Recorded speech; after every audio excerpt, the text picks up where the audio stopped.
Notre émission de ce soir, une émission assez spéciale puisque nous recevons un invité assez particulier au nom de Maître Saloumou, à qui je laisse le soin de se présenter. Bonsoir Maître. Bonsoir. Si vous pouvez vous présenter. Je suis Patrick Saloumou Witakenge. Je suis père de 2 enfants, marié. Comme l'appellation le dit assez bien, je suis avocat, donc maître. Et mon parcours est relativement simple. Je suis licencié en droit de l'université protestante au Congo. Je suis détenteur d'un diplôme de droit, un master en droit de l'université catholique de Louvain et également de l'université d'Indiana, Indiana University, toujours le Law School, donc la faculté de droit. Et je m'adonne à quelques recherches scientifiques dans le domaine juridique et je poursuis mon parcours d'universitaire, bien que étant dans la vie active en tant que praticien du droit. Un parcours très impressionnant, Maître. Maître, nous avons appris que vous êtes candidat aux élections provinciales 2015 dans la ville de Bukavu, est-ce vrai?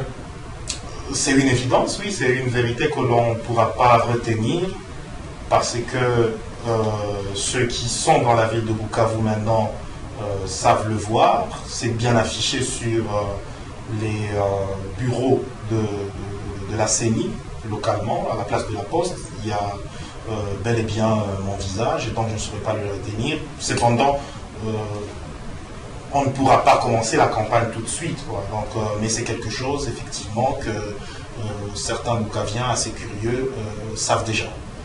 Et y a-t-il une raison particulière pour laquelle vous avez choisi la ville de Bukavu? Bon, comme je l'ai dit à peine, je suis né à Bukavu, c'est déjà une bonne raison. Ma famille demeure à Bukavu, je parle de ma famille élargie.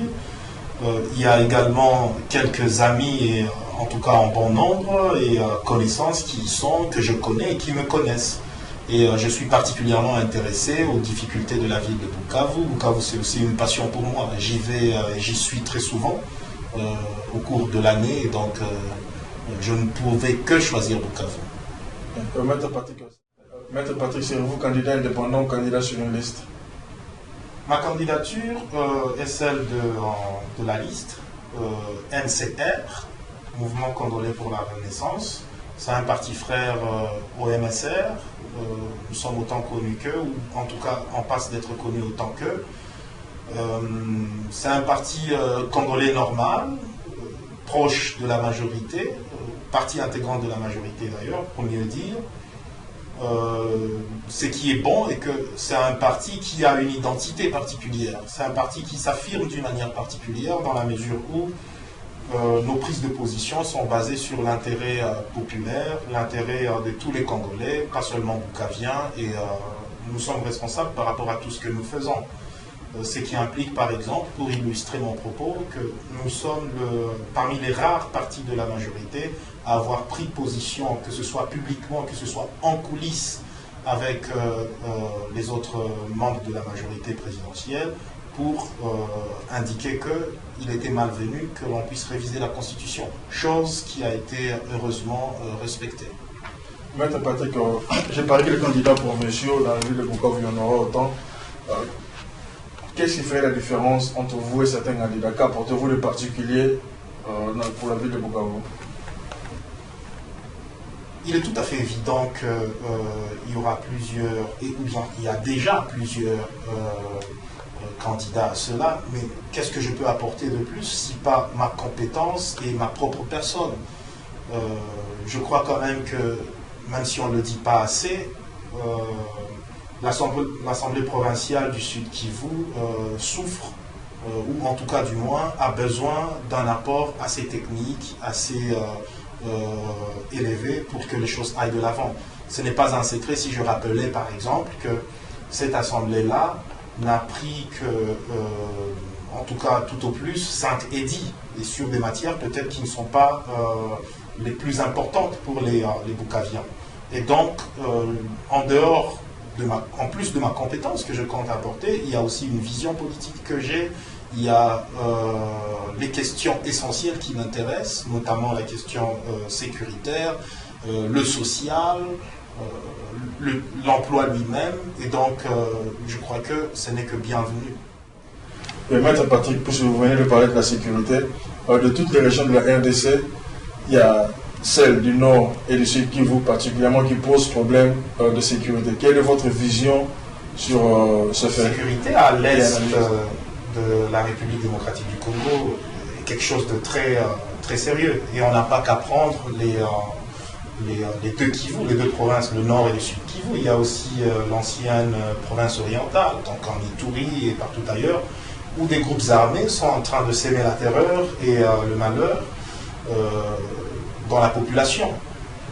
Alors, pour résoudre cette question-là, il y a des opérateurs politiques qui ont estimé, ils ont pensé qu'il était suffisant, urgent et même important que l'on puisse faire un remaniement au sein de l'armée, c'est-à-dire placer des personnes qui seraient plus compétentes, parce que, semble-t-il, pour eux, il existait de fortes complicités. Je crois que le chef de l'État, en ce début du mois de juin 2015, a bel et bien procédé à des nominations dans les zones opérationnelles, notamment au Nord Kivu, Sud Kivu, et cela est une réponse à cette question-là. Par contre, pour être plus profond et apporter quelque chose de plus solide, c'est qu'il existe même une question d'équilibre institutionnel qui est liée à la sécurité.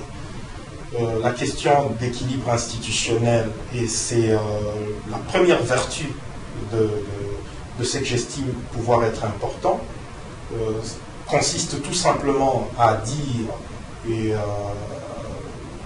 à proposer que le droit de posséder une arme est quelque chose qui peut renforcer la position de la population, parce que, tenez-vous bien, il n'y a que dans des pays très peu démocratiques, ou en tout cas ceux qui ont eu l'occasion de l'être à un certain moment, que la population a été privée de ce droit-là, parce que lorsque vous avez l'armée, la police, l'argent, donc les finances, que reste au peuple? C'est-à-dire, même quand on va aux élections, si vous décidez de ne pas accepter les urnes, vous avez les moyens de le faire. Par contre, lorsque le droit de posséder une arme est reconnu, je crois qu'on réfléchit deux fois avant de prendre n'importe quelle solution, parce que l'on sait que la population elle a aussi la force physique de pouvoir s'exprimer. Ça, c'est une question importante, donc, et c'est le premier volet. Le deuxième volet, qui est aussi la réponse par rapport à l'insécurité à l'Est, c'est précisément concevoir que la possession d'une arme est une dissuasion, très forte dissuasion, vis-à-vis de ceux qui s'adonnent au brigandage et autres activités malheureuses à l'Est. C'est que s'ils savent, par exemple, qu'un citoyen X possède une arme, avant d'aller le visiter le soir, je crois bien qu'ils vont réfléchir deux fois, parce que c'est eux plutôt qui risqueront leur vie. Et en passant, je déplore cette insécurité qui même existe dans la ville de Bukavu. Parmi les personnes qui travaillent avec moi d'arrache-pied pour que cette œuvre d'élection se passe de manière très heureuse, il y en a un qui a été visité à Kadutu, alors que c'est un jeune marié. Il s'est marié, ça ne fait pas plus de 2 mois. Il a été dépouillé. Donc c'est quelque chose que je tiens vraiment à cœur et à laquelle je crois que si on y apporte beaucoup d'expertise et même du courage, on pourra arriver à des meilleurs résultats. Et heureusement que ceux qui sont là, ils essayent de faire quelque chose, mais notre apport pourra être plus grand. Patrick, de par votre parcours, je comprends que vous êtes un habitué de l'étranger, plus particulièrement la Belgique, où il y a ces phénomènes combattants. Quelle est votre opinion par rapport à ces phénomènes combattants? Je ne suis pas qu'habitué à la Belgique, au fait. J'ai toujours souhaité pouvoir être un homme moderne. On sait que je connais le Congo et les pays qui l'entourent, également les pays étrangers, occidentaux comme orientaux.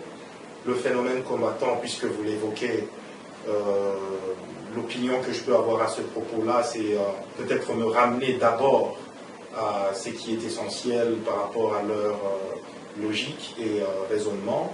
Et on le retrouve plus au niveau des précurseurs, c'est-à-dire la PARECO. c'est en réalité un mouvement, il me semble, de résistance. J'ai beaucoup de respect pour ceux qui l'animent. Par contre, je ne partage pas l'avis qui sous-tend toute cette position, simplement parce que l'essentiel dans leur raisonnement, lorsqu'on les suit de près, c'est que ils sont en résistance et non pas en opposition, parce que le pays est occupé, et donc il sous-tend que le chef de l'État en exercice ne serait pas congolais. Donc, libre à eux de penser ainsi. Par contre, si on enlève cet élément-là, que reste de la résistance? C'est une question. Maître Patrick, l'actualité en RDC est celle du dialogue et des consultations. Quelle est votre position par rapport à cela? Bon, la position personnelle que je peux avoir par rapport au dialogue, c'est que pour être d'accord avec un dialogue, ou en tout cas de manière assez rationnelle, pour être d'accord avec quelque chose, il faut en connaître le contenu, et même pour être contre la chose, il faut en connaître le contenu. Le dialogue en tant que mécanisme de gestion d'un pouvoir, c'est quelque chose qui en soi ne peut pas être négatif, et ne l'est pas. Déjà, sur ce point-là, je ne peux qu'être pour le dialogue. Ce qui m'étonne, par contre, c'est que ce soit sur le point général du principe de dialoguer lorsque l'on gère un pays, les opposants qui veulent peut-être faire sensation disent de manière assez énergique non au dialogue, ce qui m'étonne un peu. Et en plus de ça, ils vont plus loin, c'est qu'ils disent non à tout ce qui pourrait être dit à ce dialogue-là. Le contenu n'étant pas encore précisé, je crois que c'est peut-être une précipitation. Je salue plutôt l'initiative qui a été prise, celle des consultations de toutes les forces vives de la nation. Et par rapport à ça, on pourra donner plus ou moins l'ébauche du dialogue, et ça pourra permettre effectivement de savoir sur quoi on dialogue et comment on dialogue.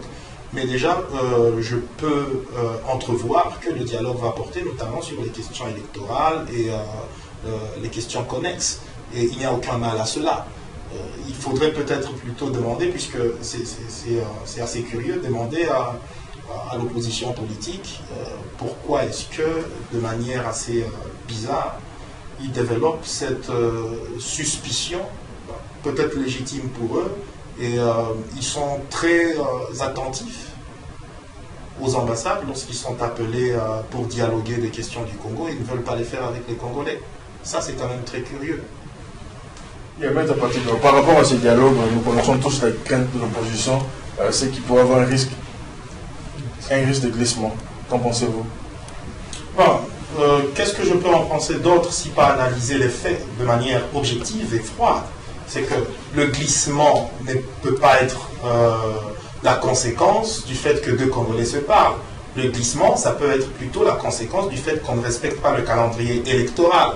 Or, maintenant, nous savons qui sont ceux-là qui ont demandé qu'on puisse reporter certaines échéances. Ce n'est en tout cas pas le pouvoir. On est en train d'exercer une pression, parfois même malsaine, sur les animateurs de la CENI pour que l'on puisse modifier le calendrier électoral. Heureusement d'ailleurs, ils ont été assez réceptifs par rapport à ça. Il y a une structure d'ailleurs bipartite qui a quelques membres de l'opposition et ceux du pouvoir et qui essayent de voir comment traiter cette question du calendrier électoral. Mais en soi, je ne crois pas que le dialogue ait une incidence forcément, disons, fataliste par rapport au glissement. Tout dépend de ce dont on va parler dans le dialogue en question et comment on va aborder toutes les questions dans le dialogue. Donc, dialoguons d'abord pour savoir effectivement s'il y aura même une éventualité de glissement, mais personne ne le planifie. Maître Patrick, vous êtes candidat provincial dans la ville de Bukavu, et actuellement on ne pourrait pas parler Bukavu sans parler du docteur Mukwege. Qu'est-ce qu'il représente pour la ville de Bukavu et que pensez-vous de lui? C'est quand même difficile de pouvoir parler en général comme ça de quelqu'un. Le docteur Mukwege, je le connais particulièrement parce que nous avons vécu dans le même quartier, à quelques mètres de chez moi. C'était ça sa résidence. C'est quelqu'un qui, depuis toujours, il a été un homme sérieux, il travaille dur, et je crois que son travail ne fait qu'être reconnu, ce qui est très positif. C'est un homme qui, logiquement, se retrouve là où il devrait se retrouver, et je ne peux que l'encourager et souhaiter qu'il continue à faire ce qu'il fait, parce que c'est exactement ça qu'on attend dans la société congolaise. Par contre, je ne sais pas comment est-ce que lui-même appréhende les intentions qu'on lui prête par rapport à des agendas politiques des uns et des autres, mais je crois que ça fait un excellent docteur. Et il est libre pour lui de choisir plus tard ce qu'il pourra faire, mais par contre, je ne crois pas que ce soit encore à l'ordre du jour, ou bien que lui-même soit tenté par ce genre d'appétit. Maître Patrick, vous êtes membre du MCR, mais il y a l'UNG de Vital Kamerhe qui est assez implanté dans la ville de Bukavu. Pensez-vous pouvoir remporter des élections face à un parti aussi grand que l'UNC? Parti aussi grand que l'UNC, on ne peut pas contester un fait, c'est que l'UNC est un des grands partis, particulièrement dans la ville de Bukavu, disons à l'est. Ils sont présents, c'est qui est évident, mais révisitons un tout petit peu l'histoire. L'UNC a 2 élus dans la ville de Bukavu, alors que la ville de Bukavu en a en principe 5. Donc ils ne sont pas la majorité à Bukavu. Et en plus de cela, chacun a sa place. Rien ne dit que les élections de 2011 seront une copie fidèle des élections de 2015 qu'on aura, même si c'est le même électorat et le même nombre de sièges. Ça, c'est une chose. Et l'autre chose que j'aimerais mentionner par rapport toujours aux partis influents dans la ville de Bukavu, c'est que, personnellement, je déplore le fait que certains partis puissent tenter d'utiliser une certaine fibre tribale pour des raisons de positionnement.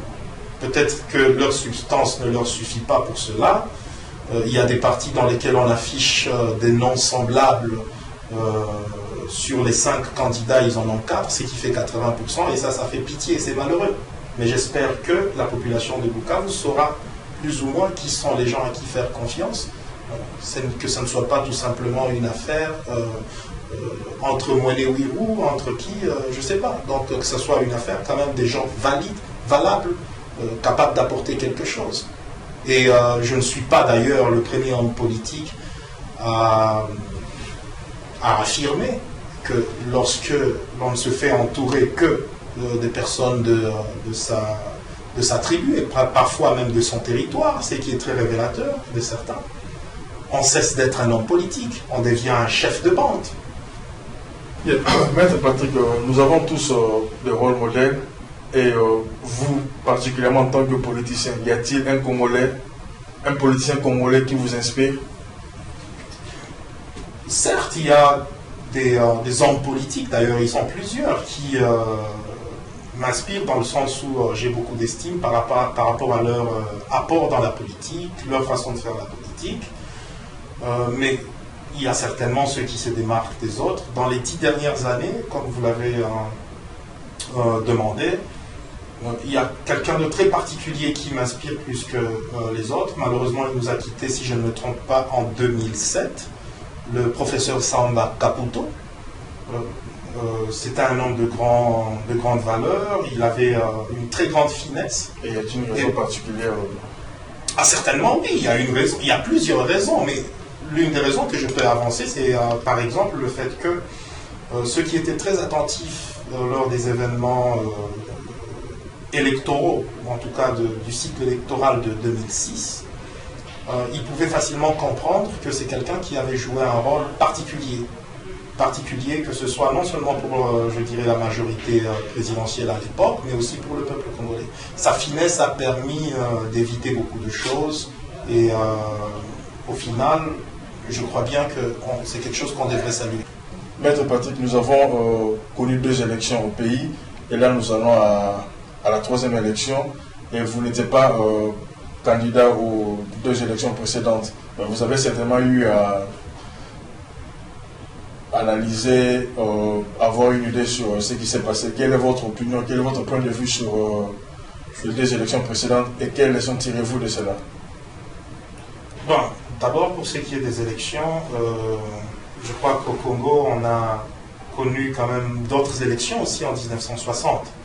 Et même à l'époque du MPR, il y avait des élections, même si d'aucuns disent que ça n'était pas complètement démocratique. Alors, pour ce qui est de deux dernières élections qu'on a connues en 2006 et 2011, la participation, je ne peux pas dire que je n'ai pas participé à ces élections-là. J'ai, par exemple, en 2006, activement participé aux élections en tant qu'observateur. Donc je connais quand même relativement comment la machine électorale fonctionne. Pour ce qui est de 2011, je me suis limité au rôle simple d'électeur. Les leçons que je peux tirer, c'est que pour aller dans l'aventure électorale, il faut absolument être organisé, savoir ce qu'on cherche. Ce n'est pas l'occasion de faire sensation juste pour se faire connaître. Ce n'est pas du spectacle, c'est bien plus que ça. Maître Patrick, nous sommes à la fin de notre émission. Un mot particulier pour les fils de Bukavu. Et si vous pouvez le dire en swahili pour le Watoto Bukavu. Pour cette occasion-ci, le dernier mot que je peux dire, c'est que je suis congolais, je suis boukavien, j'aime Bukavu, j'aime le Congo. Ils doivent me faire confiance. Bien entendu, j'y arrive. Donc, Nigo Mtoto à Bukavu, Batouani empathie confiance. Donc, tout pas moins, tout n'a tout pas moins. Donc, iki tout moi, toi, tiens, ma casse, va tirer salon Kaziak. Merci beaucoup, Maître Patrick. Merci, c'est moi qui vous remercie. Alors.